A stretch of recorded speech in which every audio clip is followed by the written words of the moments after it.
What's going on, guys? Welcome back to another video. So today we have some actually pretty good news, some major news that's coming out today. I want to bring this to you because I think this is extremely important. So first, it does have to tie a little bit into stimulus checks, unemployment benefits, and then the automatic stabilizers that we're seeing as well. So I want to bring this all to you. So first, what we know is some lawmakers, they actually want to see automatic stabilizers when it comes to another stimulus check and when it comes to additional unemployment benefits. Now, this is something that we've been seeing for some time.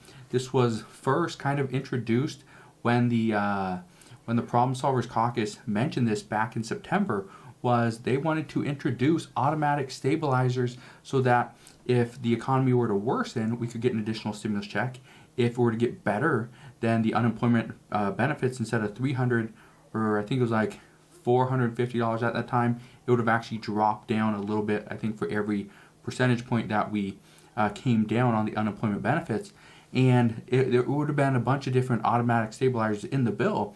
Well, today, what we know is that Senators Ron Wyden of Oregon and Michael Bennet of Colorado, they both want to see unemployment insurance reform, but also include these things into some type of automatic stabilizer. So the good thing about this is we could be seeing this very soon. The nice thing, though, and one of the reasons why I want to bring this up, is because now lawmakers are realizing that they messed up. They messed up before when they didn't include these automatic stabilizers into the bill. They needed to be in there. This was something that many experts said this would have been very beneficial, because then lawmakers don't have to keep going back to the table to figure out, okay, can we pass this? Should we pass it? Do we have the votes? Now, with an automatic stabilizer, it would just go right into the bill, and it would pretty much just go into effect.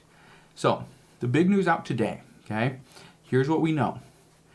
Ron Wyden and Michael Bennet, these two lawmakers, they're proposing a new bill that would mandate states pay all unemployed individuals 75% of their previous income.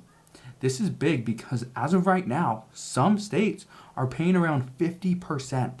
So if a unemployed individual normally made $2,000 per month, and that is exactly what they needed to just maintain their bills, pay for rent, put food on the table, health insurance, whatever else they needed, right? If it took them $2,000 per month and now they're on unemployment and the state says, no, we're going to give you half. Well, now they're getting $1,000 per month, and what we know is the majority of Americans live paycheck to paycheck, so there's no way many of these people would even be able to survive. And so what Senator Ron Wyden and Michael Bennet are proposing is they would actually penalize states that don't do this and do not provide 75% of the unemployed's previous income. That is actually very big. In addition to that, they are saying that giving the unemployed 75% of their previous income is going to be big, but another big change is they would actually provide 26 weeks of unemployment benefits as an income.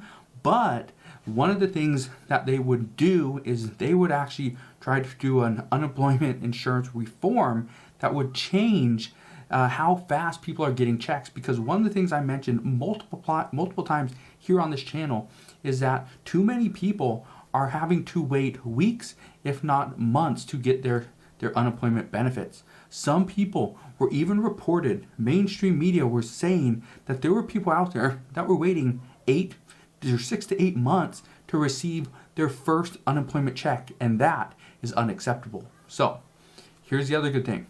The bill would also require states to update their systems, as too many of them have just been completely outdated. So that's another big one. This would help speed up these checks to go out to the American people. The bill also stipulates that in the event of, let's hope not, but of another economic disaster or a health crisis, then this is where one of those automatic stabilizers jumps in. The unemployment benefits would automatically be extended to up to 52 total weeks. So that would be one entire year. We have seen one of the worst, the only pandemic of my lifetime, really, or that I believe. But this is one of the worst crises that we have faced ever in our history.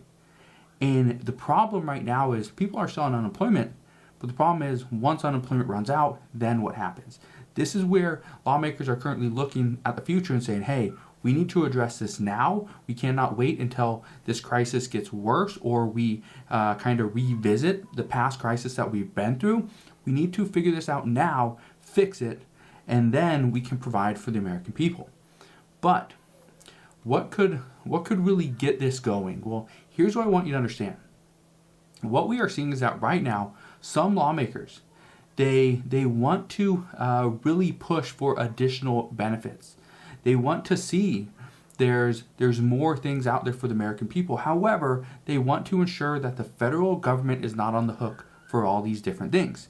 Here's one of the things that could actually get some lawmakers to vote for this bill, because right now some are saying that, before some were saying that they aren't going to vote for an extension of unemployment benefits, but this isn't an extension.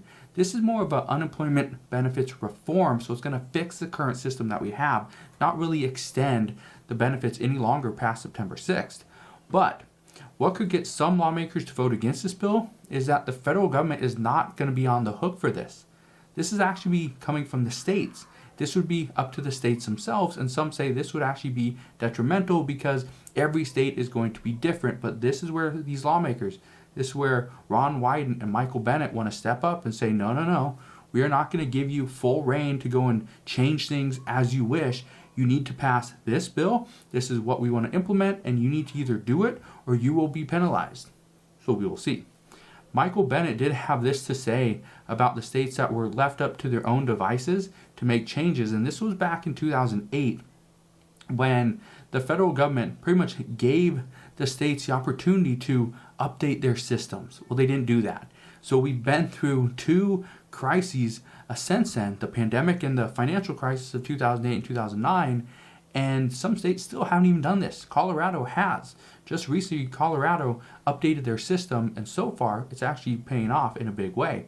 But Michael Bennet, he says, and I quote, "We dangled some incentives to states to make improvements, but few did. States turned around and cut the number of weeks and benefit replacement rates, leaving workers worse off. We just don't want to see that happen again." And on the same note, something else Democrats don't want to see happen again, as many Americans are on the verge of losing everything, just simply because they didn't have enough income, is a fourth stimulus check. This is one of the things that's currently being discussed, and it will continue to be discussed until it is passed. But here's something I want you to understand, is that the higher the chance of, right now, a stimulus check is seen as likely. However, the higher the chance of additional stimulus check will be based on what many lawmakers are currently trying to propose or trying to pass. Some lawmakers are tired of Republicans pushing their own agendas and want to see additional changes that they have been pushing over the years. Some of those lawmakers right now are pushing for different things like Medicare for all. Nancy Pelosi wants to see the subsidies for the pretty much Obamacare extended more permanently. Some want to see child tax credits extended. Some want to see the unemployment benefits extended as well. So that would be different from what I'm talking about here. But some lawmakers right now say that while they have the power, and so these lawmakers would be Democrats, but they say while we have the power, we are going to use it as much as possible. And this is also one of the reasons why I believe that Senate Republicans Mitt Romney and Kyrsten Sinema came out today and said they are putting together a proposal for an $11 per hour minimum wage. Now, we know Republicans have addressed this in the past.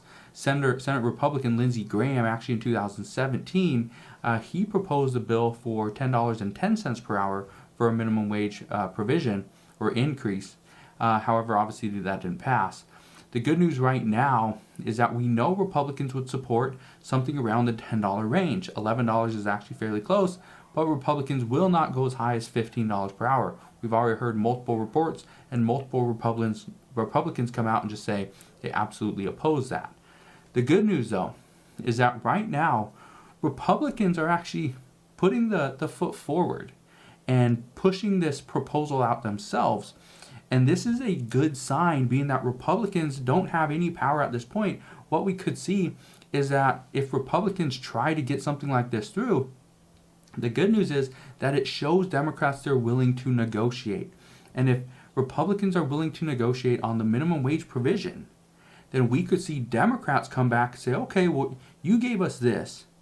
We're going to give you this. We're not going to increase taxes on large corporations, like we said.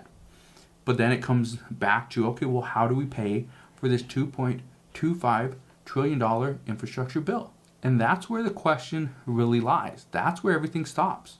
What I can tell you is we're going to see an infrastructure bill. What the size of it, what the scope of it is, what it actually entails, we don't know. But what I can tell you is the more time that passes between now and the day that the infrastructure bill is really settled, there's going to be more and more provisions. As to how many, honestly, I don't know. As to what's going to be in it, honestly, don't know. But what I can tell you is there's going to be a lot of different proposals, a lot of ideas, good provisions, bad provisions, some legislation that has no right to even be talked about with infrastructure during a pandemic. But my guess is we will see a bunch of everything. So I just wanted to provide you with this little update so that you understand what's currently going on, what some lawmakers are discussing, and what could be coming down the pipeline very soon. So again, thank you guys for watching. Hopefully you have a wonderful rest of your day, and I'll see you guys on the next one.